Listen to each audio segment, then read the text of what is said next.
Espere, ¿me echó labial o...?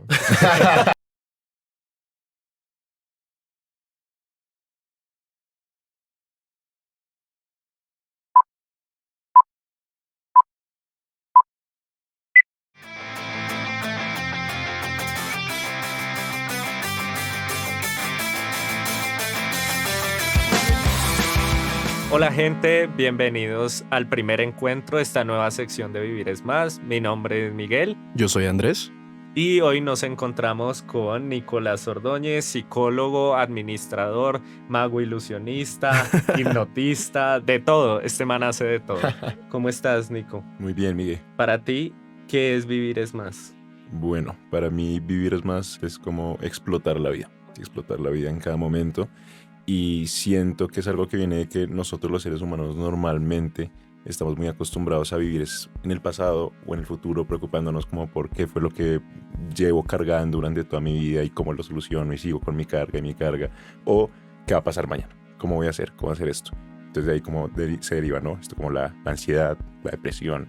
Pero para mí vivir es más, es realmente entender que la vida es única y cada momento es único y que cada momento, por más parecido que sea al anterior, realmente tiene algo totalmente nuevo y tiene algo nuevo para enseñarte, y es realmente como abrir los ojos y estar dispuesto a vivir cada momento como si fuera un momento nuevo, vivir la vida al máximo. O sea que para ti Vivir es Más es estar conectado al presente. Y a la vida misma, y a ti mismo, y a tu contexto. O sea, literalmente es cada fragmento de tu vida explotarlo al máximo y sentirlo, como sentir ese estado de flow. ¿Y cómo crees que uno puede llegar a ese estado de flow? Bueno, para mí se llega a ese estado de flow literalmente, siento que los primeros pasos es eso, haciendo conciencia del presente, volviendo al presente, volviendo al momento, y realmente también entendiendo quién eres y en qué mundo habitas, en qué contexto habitas, sí, porque muchas veces tenemos muchos sesgos y como un velo, es tratar de levantar ese velo poco a poco. Qué inicio tan potente. Am, ¿Cómo crees que nosotros podemos empezar a quitarnos ese velo? Y también, ¿de dónde nace ese velo?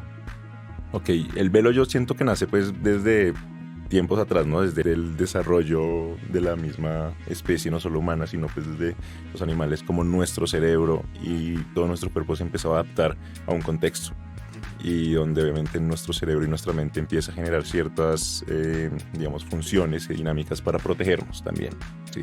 Incluso de nosotros mismos.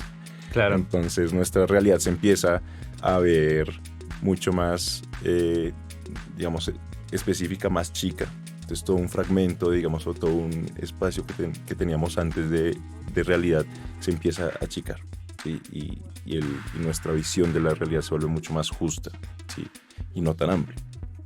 Y desde ahí surgen un montón de temas como los sesgos cognitivos y demás que todo el tiempo están en nosotros y nos hacen realmente tomar decisiones no tan buenas en el día a día. Diría Claro. yo que aproximadamente el 80% de las decisiones que hemos tomado en nuestra vida no han sido las mejores. ¿Y consideras que esos sesgos son un proceso natural o es algo que se empieza a inducir a medida que uno va creciendo, qué sé yo, por la cultura, por el entorno, por el mismo lenguaje? No sé si el lenguaje pueda traer cargas del subconsciente, ¿sí? Entonces, pues, sí, ese es un proceso natural. Digamos, cualquier ser humano en cualquier entorno desarrollaría sesgos cognitivos, o es algo netamente dependiente del entorno. Yo diría que ambas, digamos que por un lado está el tema de cómo estamos ya predispuestos genéticamente a tener ciertos sesgos y que nuestro cerebro, digamos, actúe de ciertas maneras. Pero sí, obviamente lo va a reforzar muchísimo el contexto. Lo que tienes como el mismo también lenguaje, la cultura, hace que ciertos sesgos, digamos, se vuelvan más fuertes en nosotros porque se acentúen más. En tu experiencia como psicólogo, ¿cuál consideras que es el sesgo generalizado? Yo diría que el más acentuado es lo que se llama el sesgo de confirmación. Entonces, Okay. El sesgo de confirmación es cuando nosotros los seres humanos le damos importancia y le damos relevancia a aquello que va acorde a nuestras creencias y que confirma nuestras creencias, y todo aquello que no, lo descartamos. Y eso otra vez fragmenta nuestra realidad, porque solo estamos viendo un punto de vista y ya. Entonces imagínense dos personas viendo el número 6 o el número 9 desde cada lado. Una persona va a decir, eso es un 9, Y lo va a seguir repitiendo, eso es un 9, eso es un 9, eso es un 9. La otra persona que lo está viendo del otro lado va a decir, eso es un 6. Depende de la perspectiva. Depende de la perspectiva. Y cada uno va a jurar y recontrajurar que es o 6 o 9. Y ninguno está en lo correcto, ni ninguno está equivocado. O ambos están en lo correcto. Exacto. Entonces, eso es el sesgo de confirmación. Yo solo le pongo atención a mi punto de vista y no contemplo el punto de vista de los demás. Y ahí cae también un mucho error porque está descartando una gran parte, un gran fragmento de la realidad. ¿Y cómo se hace para superar ese sesgo? Porque es muy difícil. Hay creencias muy arraigadas que vienen desde la infancia. Uh-huh. ¿Cómo hacemos entonces para decir, bueno, esto es una creencia que está incrustada en mi psique? ¿Cómo hago para sacarla? Exacto. Entonces, digamos que lo primero yo diría que es entender y comprender y aceptar que muchas de mis creencias pueden estar sesgadas. Así es como entender y aceptar como hay sesgos en mí.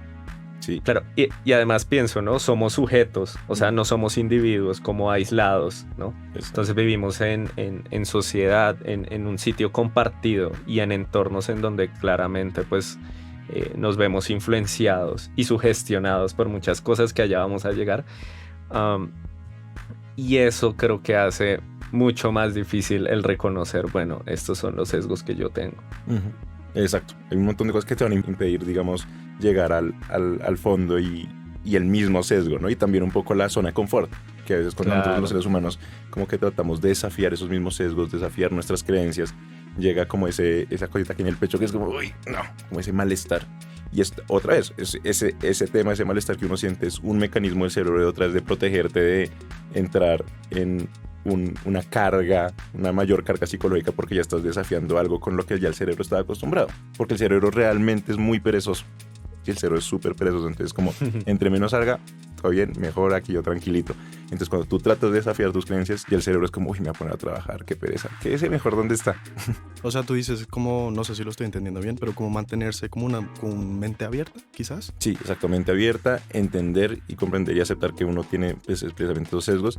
Y ahí el punto, por ejemplo, el romper el sesgo de confirmación es literalmente tomar distancia.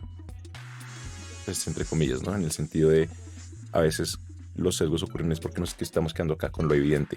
Okay. Entonces es como, ok, ¿qué más puede haber de lo que yo estoy viendo acá? Como tomo, digamos, distancia y veo el panorama completo. Okay. Sí. Incluso se aplica mucho en las finanzas. Yo que digamos que soy trader y cuando hago análisis, digamos, de las gráficas de los diferentes instrumentos financieros, uno se sesga mucho desde ahí, desde el sesgo de confirmación. Y es como, ok, veo esto otro. Ah, el precio va a subir. Y entonces ya me sesgo ahí que el precio va a subir y entonces empiezo a prestarle atención solo a los indicadores y lo que confirma creencia. Exacto, que va a subir y yo, no va a subir. Pero el ejercicio es decir, alto, voy a probarme que va a bajar. Si yo creo que va a subir, que estoy viendo todo que va a subir, voy a probarme que va a bajar. Cambio ahí la mentalidad, voy a probarme que va a bajar. Tin, tin, tin, tin. Y hay muchas veces, digo, no, en realidad va a bajar, estaba mal. Tin. Uf. Tremendo. ¿Qué piensas de la manipulación masiva de la conducta? Ya ni siquiera te pregunto si hay, porque creo que todas las personas sabemos que lo hay, ¿sí? ¿Qué piensas de ello? Se me hace que he estado desde mucho tiempo atrás, ¿no? Y que incluso se ha venido en muchos escenarios tejiendo también desde mucho tiempo atrás para llevar a la humanidad hacia donde está en este momento, ¿sí? Todo el tiempo estamos siendo manipulados.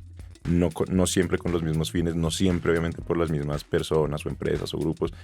La manipulación masiva ahorita está por todo lado, en la música, en la televisión, claro, en las mismas propagandas. Y puede ser positiva, como puede ser negativa, ¿sí? Entonces digamos que yo puedo generar una campaña impulsando, no sé, el trato más empático entre los seres humanos. Y ahí estoy generando cierta influencia obviamente sobre las masas, a través del mensaje, a través de cómo está estructurado toda la comunicación. Pero pues listo, ahí en ese caso hay un fin digamos, positivo. Lo difícil de asimilar es sentirse tan vulnerable a las sugestiones que hay ahí afuera, ¿no? Y entender que prácticamente casi todos nuestros pensamientos no son de nosotros, sino que son inducidos. Y esto lo trabaja pues toda la academia durante toda la historia de la humanidad, pues se ha estudiado esto. Y me llama mucho la atención también el factor ético. ¿Hasta qué punto tú puedes discernir esto es una influencia positiva y esto es una influencia negativa? Entonces, pues tú como psicólogo que te dedicas a la mente y que sabes muy bien cómo funciona la conducta y cómo tomamos decisiones, no solo a nivel individual, sino también a nivel compartido, en colectivo, pues cómo dices, bueno, esto es un mensaje que tiene un trasfondo positivo, que está impulsando algo que vale la pena, o incluso es una cortina de humo, o es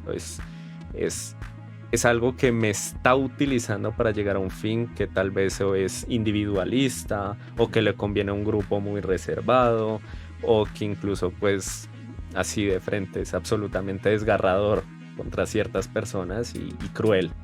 Entonces pues, ¿cómo ves ese panorama ético también?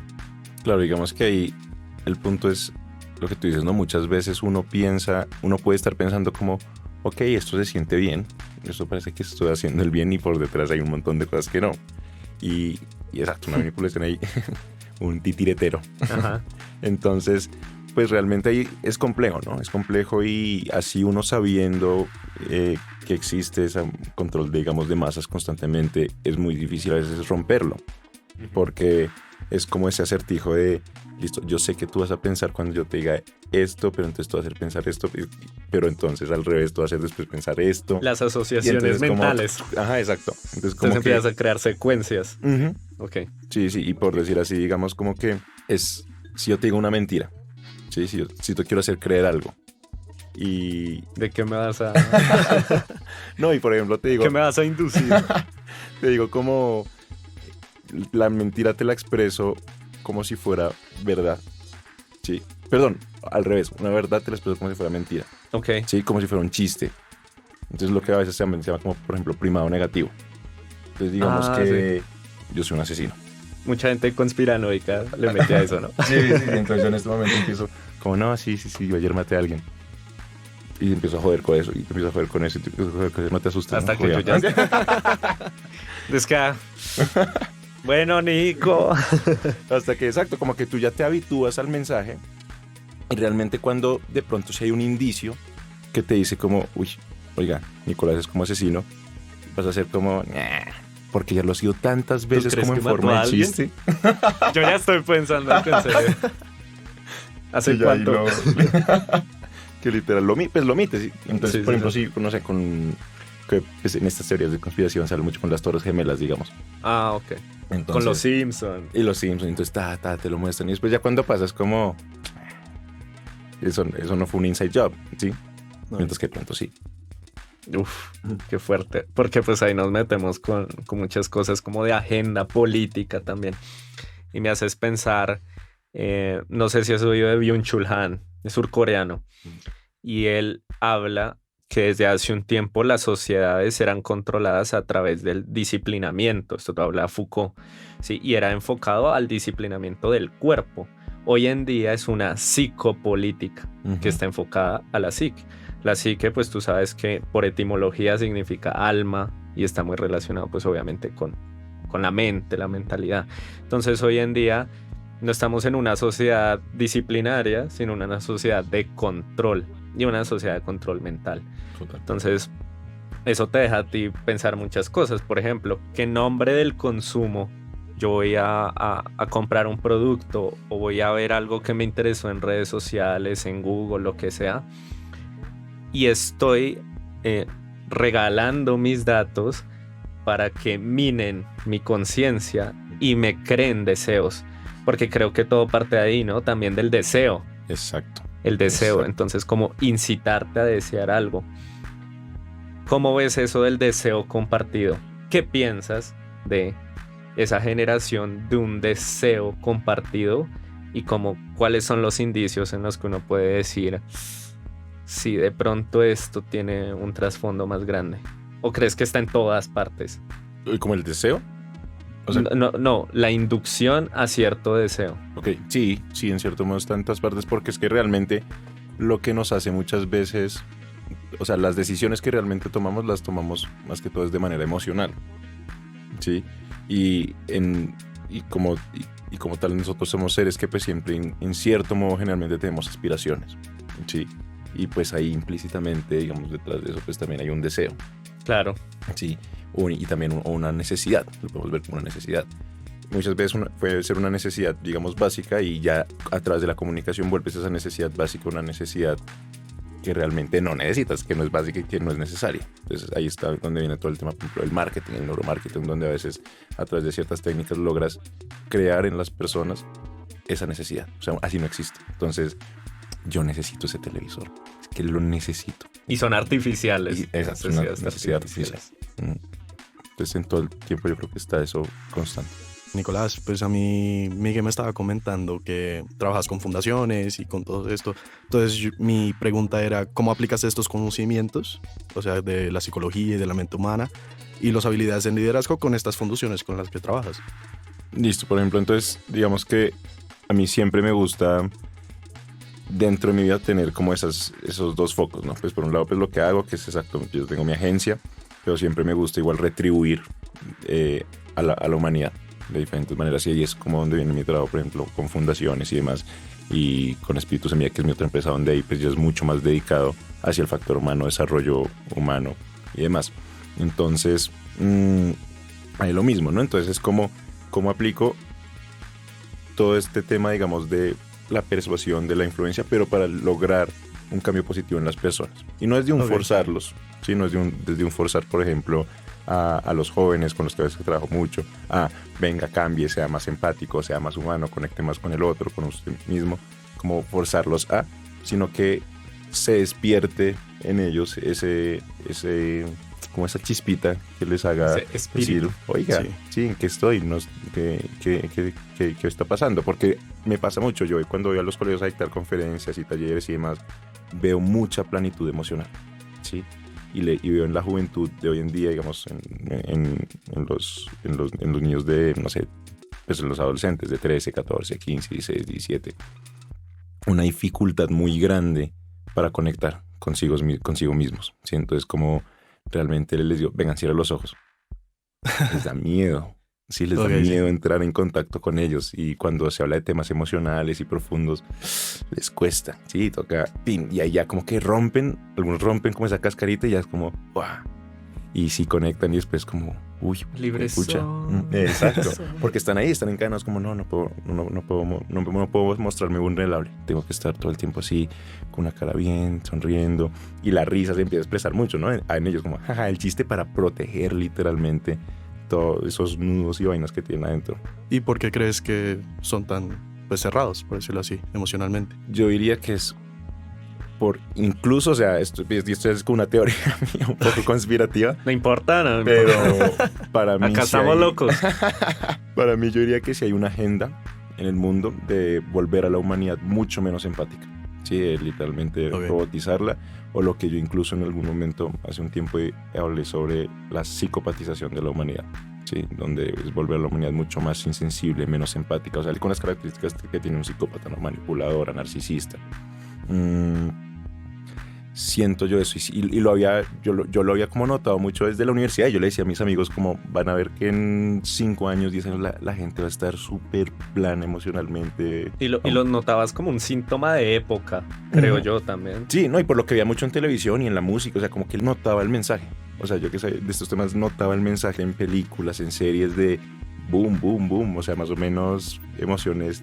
Chao, vuélvete mucho más narcisista, o vuélvete mucho más individualista, tú eres el que importa, el otro no importa nada. Y es como perder esa humanidad, porque la humanidad, para mí, lo más bonito que tiene el ser humano es esa capacidad de realmente amar profundamente y realmente ponerse en los zapatos del otro. Y yo soy muy partidario de una filosofía que se llama Ubuntu.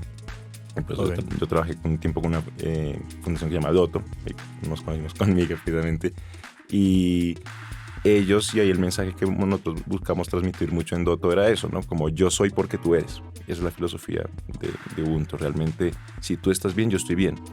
Pero si tú estás mal, yo estoy mal. Y lucho porque tú estés bien. Ya en el momento que tú estás bien, ya vuelvo a estar bien. ¿Sí? Que es muy diferente a la concepción que tenemos aquí en Colombia, generalmente en todo el mundo, realmente en Occidente, y pues también incluso en ciertas partes de Oriente, donde si yo estoy bien, a mí no me importas tú. Allá tú, si el otro está mal, si el otro está muriendo, no importa, mientras yo esté bien y de pronto mi familia esté bien, todo bien. Dices todo eso y pienso sin duda en la ideología dominante, que es el neoliberalismo, que todo lo basa en la idea de un individuo. Y cuando piensa en esta noción de individuo, pues considera importante eso, el bienestar personal y después sí el bienestar común. Como que primero viene el átomo y después sí el resto, y no al revés. No como que somos despliegue de la totalidad. Entonces, súper interesante. Aquí sí que fuiste reconocido internacionalmente por varios medios de comunicación como Fox, NBC, Market Watch. Y no sé, me parece como muy curioso si tú hiciste algo como para comunicarte con ellos o si ellos te consiguieron. ¿Cómo te diste a conocer, básicamente?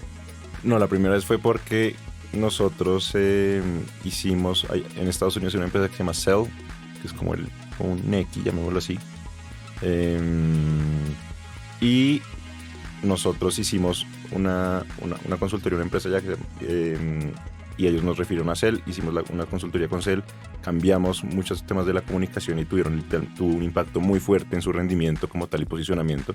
O sea, a través de esa estrategia que desarrollamos junto también con otras agencias, logramos posicionar la marca muy fuerte y hoy en día en Estados Unidos sí, todo el mundo usa Cell y por eso llegaron a nosotros como agencia desde Estados Unidos. Entonces fue CBS la que llegó y pues, o sea, un medio llega y las otras llegan. Entonces así fue que sucedió ese primer momento.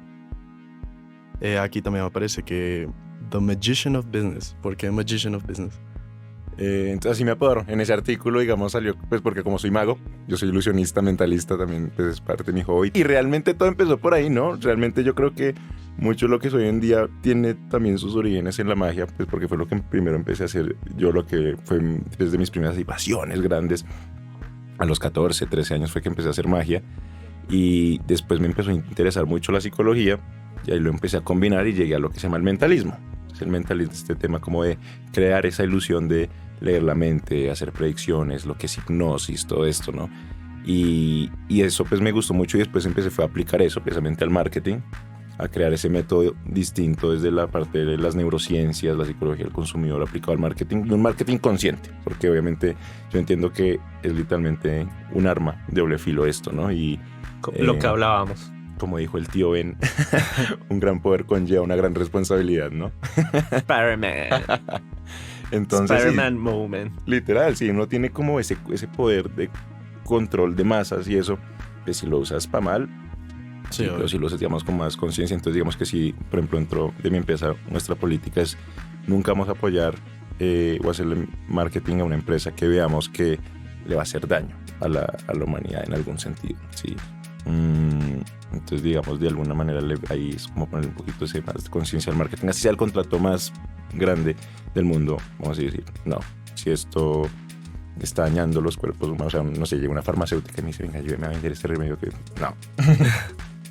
¿Y tú piensas que para hacer magia como tal, o sea, tienes que utilizar mucho la psicología? Como si están como atados ambos. Total, muchísimo. O sea, tanto en la magia, incluso la magia con cartas, donde sí, literal todo es lo que se llama misdirection, ¿no? Entonces, como tú juegas con la atención de la gente para que mientras te está viendo los ojos ya con las manos tú estás haciendo otra vaina, o juegas con la atención y con la percepción. Entonces, hay ya dos conceptos claves, ¿no? Atención y percepción, totalmente psicológico. Y pues en el mentalismo ya jugar a eso, ¿no? Como a influenciar la mente a través del cómo yo comunico las cosas, cómo te puedo influenciar, cómo a través de tu lenguaje corporal yo también puedo deducir qué estás sintiendo, qué estás pensando. A mí me parece algo muy interesante esos magos que te quitan el reloj, que te quitan una prenda y no te das cuenta. O sea, en mi mente yo pienso como, bueno, no, pues obviamente sí me voy a dar cuenta cuando me quitan un reloj, o sea. ¿En qué momento sí, me manoseó? O sea, uno siente que uno sí lo sentiría, entonces me imagino que todo eso tiene que ver con lo que estás explicando ahorita, de la percepción y todo. Total. Sí, tú ahí toda tu atención se va, en ese caso, digamos, yo te tengo las manos de las muñecas, acá está el reloj, y yo tu atención a algo que de pronto tienes aquí en esta mano, que te en esta mano, y toda tu atención se centra ahí. Nosotros los seres humanos somos muy torpes atencionalmente, entonces cuando nos llamamos la atención a un punto, se los juro, descuidamos lo otro, o sea, nos volvemos insensibles a lo otro. Y precisamente ahí también, la atención es una técnica por donde también se entra pues para ese control mental, ¿sí? Porque tú atiendes algo, pum, desatiendes el resto. Donde pones tu atención, pones tu energía. Exactamente. Y ya lo otro no existe para ti. Entonces, si yo te mantengo a ti en la pantalla de un computador, en la pantalla del celular, tun, tun, tun, tun, tun. Todo el resto que existe se desaparece. También dices que eres un experto en hipnosis. ¿Me puedes contar un poco más? Listo, entonces sí, digamos que esa se deriva un poco de lo que también hago como mago, pero también lo uso también terapéuticamente. Entonces, la hipnosis es, llamémoslo así, un estado semi-alterado de conciencia, donde tú estás mucho más sugestionable, ¿sí? A lo que el hipnotista, pues en este caso, digamos, yo te vaya diciendo. Ok. Entonces no es directamente control mental, porque para tú ser hipnotizado tienes que de alguna manera como acceder. Sí. ¿Sí?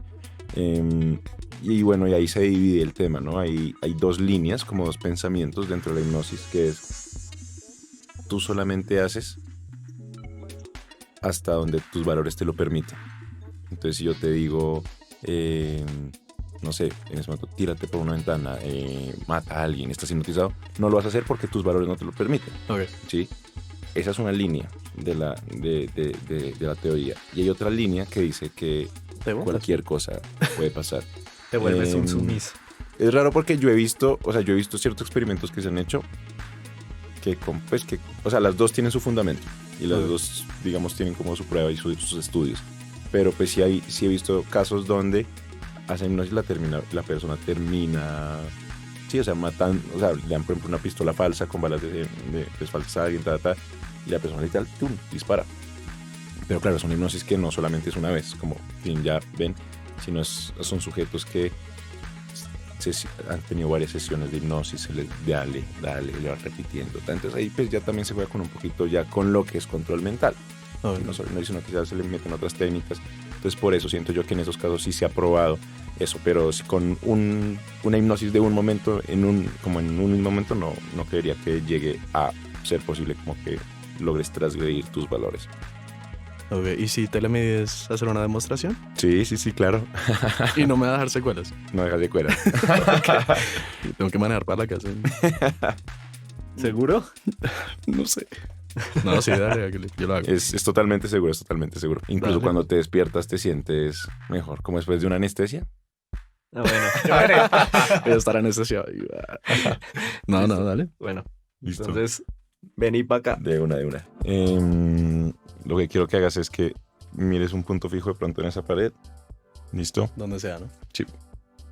Y concéntrate en tu respiración. Lleva toda la atención a la respiración. Inhala por la nariz. Contén. Y exhala por la boca. Inhala otra vez por la nariz. Contén. Y suelta por la boca. Sintiendo como todo,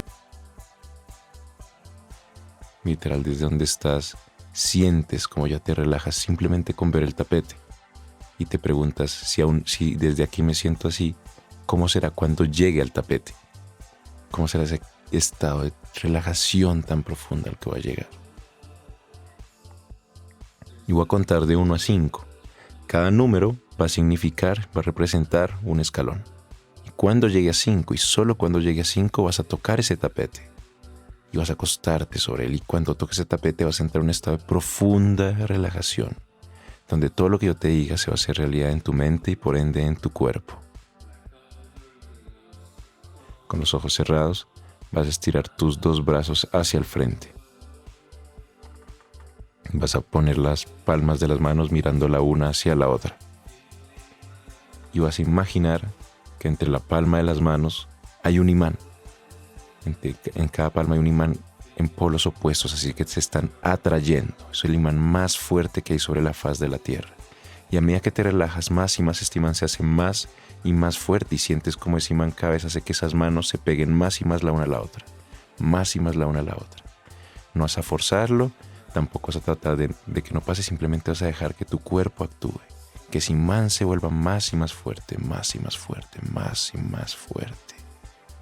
Y a medida que te relajas más y más, ese imán se hace más y más y más fuerte. Y una vez tus manos estén tocando, así sea un poco, vas a entrelazar los dedos. Muy bien, los aprietas ahí, aprietas las manos. Y ahora en este momento vas a imaginar que además además de el imán que está ahí en tus manos, además de ese imán, hay un pegante. Es un pegante demasiado fuerte.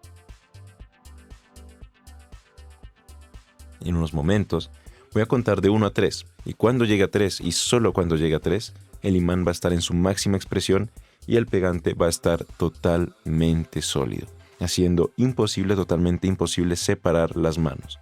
Cuando cuente 3 y solo cuando cuente 3. En el momento que cuente 3, aún no vas a tratar de separar las manos. Solamente tu mente y tu cuerpo va a entender que están totalmente pegadas y que es imposible separarlas. 1. Más y más pegada. 2. El imán está en su máxima expresión. 3. El pegante está totalmente sólido. Voy a contar de 1 a 3 de nuevo. Y cuando llegue a 3 y solo cuando llegue a 3 vas a tratar de separar las manos, pero no vas a poder. Porque por más fuerza que tú hagas de tratar de separarlas, más y más se van a pegar. Entre más fuerza hagas por separarlas, más y más se pegan, haciendo imposible separarlas. Entonces repito, entre más fuerza hagas y por más de que tú te concentres en separarlas y más fuerza hagas hacia afuera, más fuerza hay hacia adentro, más fuerza hace el imán y más sólido se vuelve ese pegante, haciendo imposible separarlas. Entre más fuerza hagas, más se pega. 1. 2. Todo el tiempo con los ojos cerrados. 3. Trata de separarlas, pero es imposible separarlas. Por más y más de que tú trates y quiero que hagas toda tu fuerza por separarlas, no vas a poder. Con toda tu fuerza y es imposible separarlas. Por más y más fuerza que hagas, es imposible separarlas. Muy bien, vas a parar de tratar. Sigue respirando. Y en unos momentos yo te voy a agarrar de las manos. Y con cada jalón que yo doy de tus manos, tú te relajas más y más. Sueltas los brazos. Vas a sentir cómo ese pegante se va soltando, el imán se va soltando. Voy a contar de 1 a 3 y cuando llegue a 3 y solo cuando llegue a 3 vas a entrar en un estado de completa relajación donde todo tu cuerpo se va a relajar. 1, 2, 3, más y más y más y más y más y más y más y más relajado. Con cada toque que yo te doy, te relajas más y más y más relajado.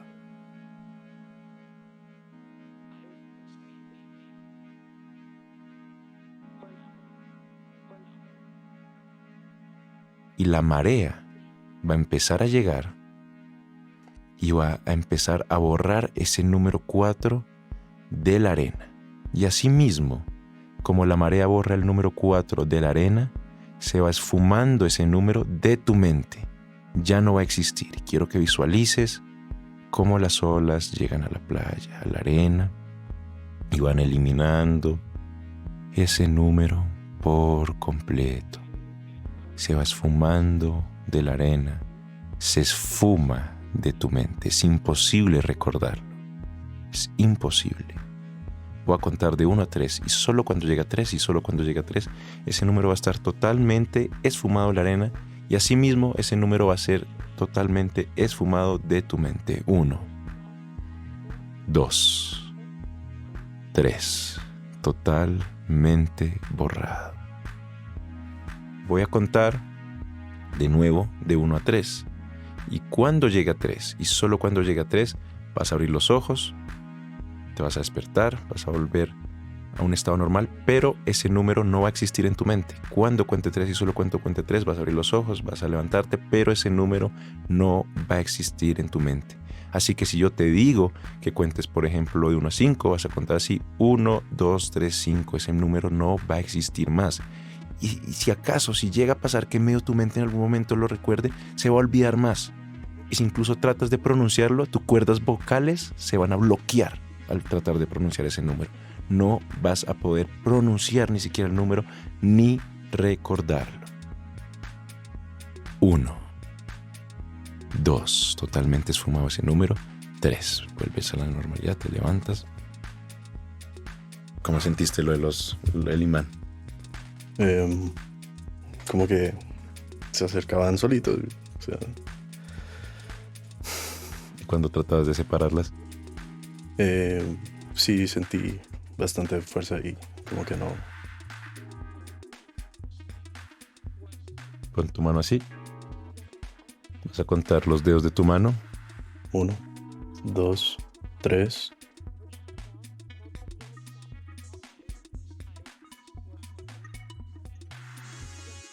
5. La otra. 1, 2, 3. 5. ¿Cuántas patas tiene una mesa?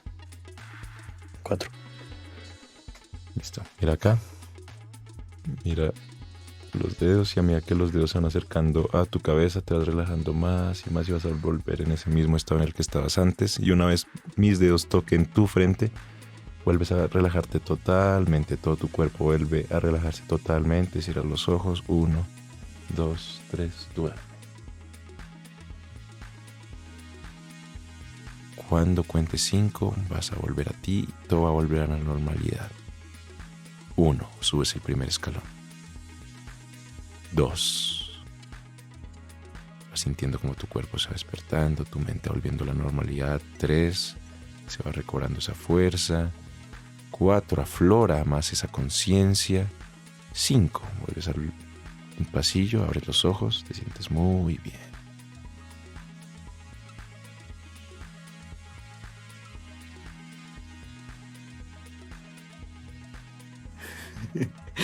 Estoy que hipnotizado.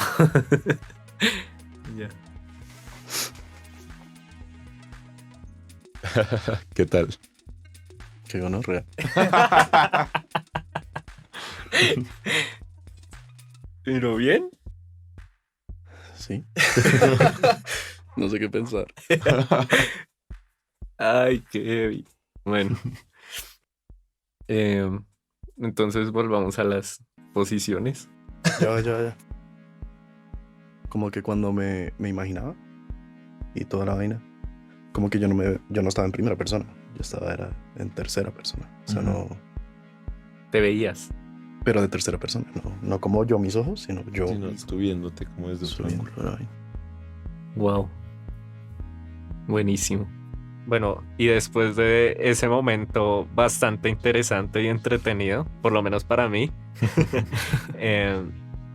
te quería preguntar, Nico, ¿cómo crees que a nivel social se puedan desarrollar ciertas actividades o iniciar ciertas campañas o acciones dirigidas que se puedan articular a nivel social para hacernos más conscientes de todo esto que nos acabas de compartir, de que pues hacemos parte de un entorno, somos sujetos, que muchos de nuestros pensamientos en realidad no son nuestros, en realidad vivimos en una corriente compartida de psíquica, llamémoslo, y que estamos expuestos a la sugestión? Ok, entonces, bueno, otra vez, entonces lo primero es reconocer que estamos siendo manipulados en todo momento. Y no como por No una con persona temor. y tal. Sí, no con temor, sino decir como, hey, lo que decía al principio, ¿no? Soy un ser humano, caigo en sesgos, aceptar, oiga, si la mayoría de decisiones que he tomado y que seguramente voy a tomar de pronto no son y no van a ser las mejores.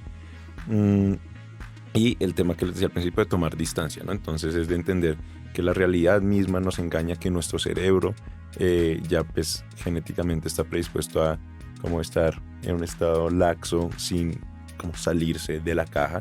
Entonces es el hecho de ya reconocer eso, obligarse día a día.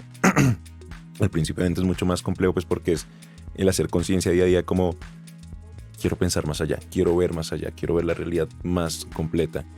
Y obviamente se va a sentir como un esfuerzo, porque es un esfuerzo para el cerebro, ¿sí? Entonces al principio se va a sentir como... Pero ya pasa, después de un tiempo, se vuelve un hábito. ¿Sí?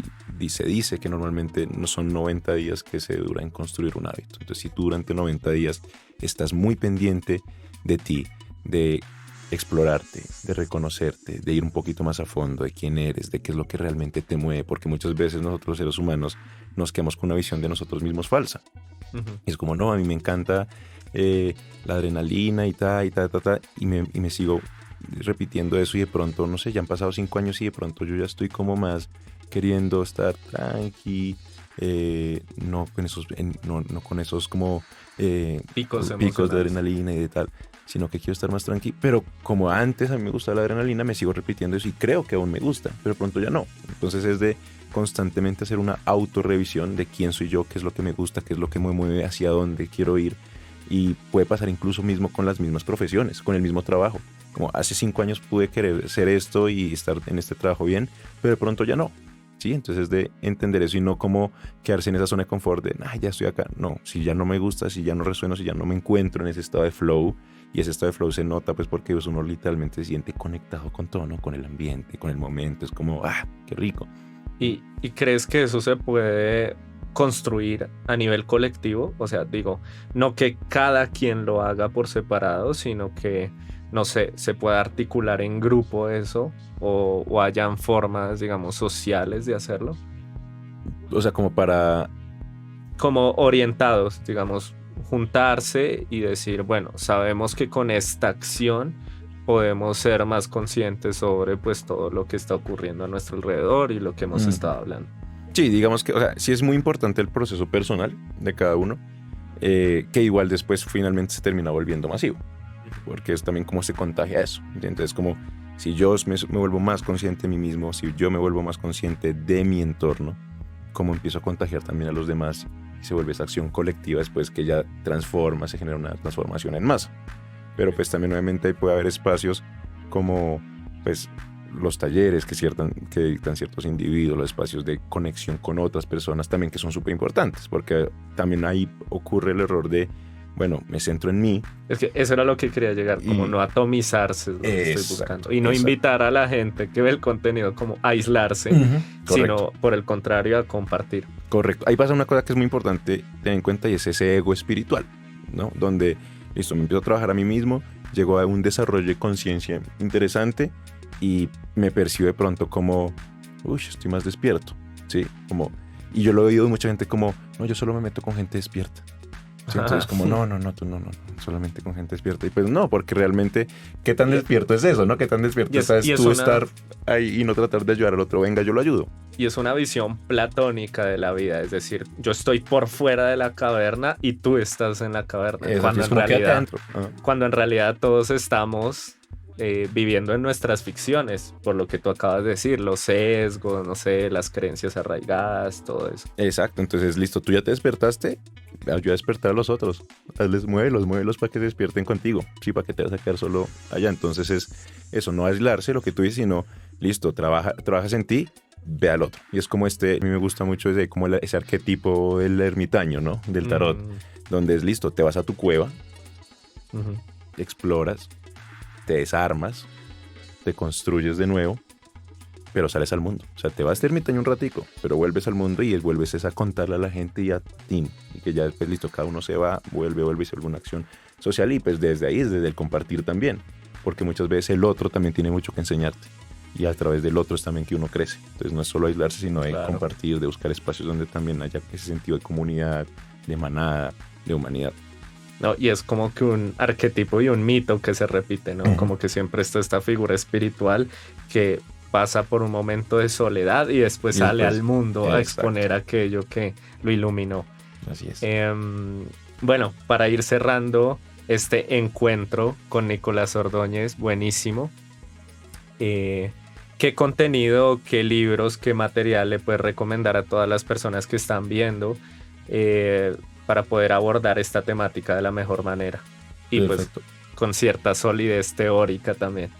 Digamos que si nos queremos aproximar, por ejemplo, al lado de la hipnosis, y pues desde ahí se puede aplicar tanto la hipnosis más como de entretenimiento, como lo que hice acá, como la hipnosis terapéutica. Lo siento. ¿Qué? Hay un libro muy bueno que se llama Hypnotherapy, de Dave Ellman. Es como mi libro más recomendado en cuanto a las técnicas, digamos, de hipnosis. Y desde ahí, pues, obviamente, cada quien pues, profundizará, pues, porque también es de uno encontrar como su propio método, sí, pero basándose, pues, como en la teoría. Y hay temas ahorita se me olvida el autor, pero se llama Brainfluence, sí. Otro que se llama Brandwash, sí, que ahí es chévere porque habla, pues, desde un punto de vista como muy del marketing, pero pues ahí uno puede entender muy bien cómo cómo son esas dinámicas, digamos, de control mental, pues desde el marketing, como igual uno después lo puede aplicar a otros contextos, ¿no? Entonces esos son, digamos, bastante recomendados. Y hay un libro literalmente que se llama Neuromarketing, como, o sea, sí, solo Neuromarketing. Ok. También el autor, no me acuerdo, pero la carátula reconocen porque es como un cerebro y alrededor como un target. Y ese también muy bueno para como entender desde ahí como ese tema. Las redes sociales, ¿dónde podemos conseguir? Ah, claro. Mis redes sociales. Sí. Entonces en Instagram me encuentran como Kismet Magician y en YouTube Kismet Magic. Kismet, de una. Creo que esto ha sido todo por el encuentro de hoy. Gracias por llegar hasta este punto del video. Si les gusta, denle like, activen la campanita, suscríbanse y pues nada. Bueno, Nico, muchas gracias por tu compañía, por compartir un poquito de tus conocimientos y por aportarnos tu experiencia. Muchas gracias por la invitación.